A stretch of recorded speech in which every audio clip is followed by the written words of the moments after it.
la mangrove crée un écosystème donc, favorable donc, au développement d'espèces comme les huîtres et les poissons, qui sont bénéfiques effectivement pour l'activité économique des populations, particulièrement des femmes, qui sont regroupées donc au sein de ces villages, donc pour encadrer par le PEFNAC effectivement donc pour l'exploitation de ces richesses économiques.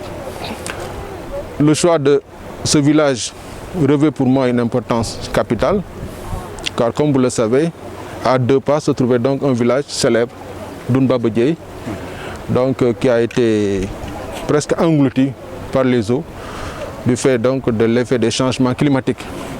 Il est donc important effectivement que les actions que nous menons s'inscrivent donc dans le cadre donc de la préservation de l'environnement, mais également inculquer aux populations effectivement un comportement résilient afin de pouvoir faire face à certaines agressions. Le bas delta du fleuve Sénégal est marqué par la présence de l'écosystème mangrove. Et dans la stratégie de mise en œuvre du PEFNAC, la protection de la mangrove et sa valorisation demeurent une activité d'une importance capitale. C'est la raison pour laquelle on s'est associé avec la direction des parcs nationaux, qui est notre structure de tutelle, pour célébrer ensemble cette journée internationale de la protection de l'écosystème mangrove. La protection de l'écosystème mangrove revêt 2 caractères majeurs. Un premier caractère allant dans le sens de la protection de la biodiversité, mais également du maintien des cycles de vie.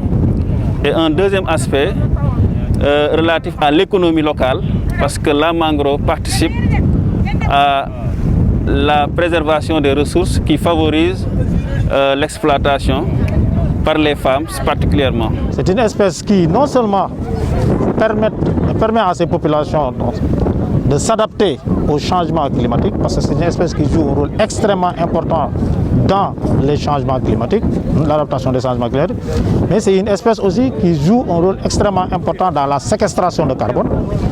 Et c'est une espèce aussi qui joue un rôle extrêmement important sur les régions côtières. Mais c'est une espèce qui permet à d'autres vies d'exister. Et c'est ces autres vies qui existent qui permettent à la population d'avoir des activités économiques.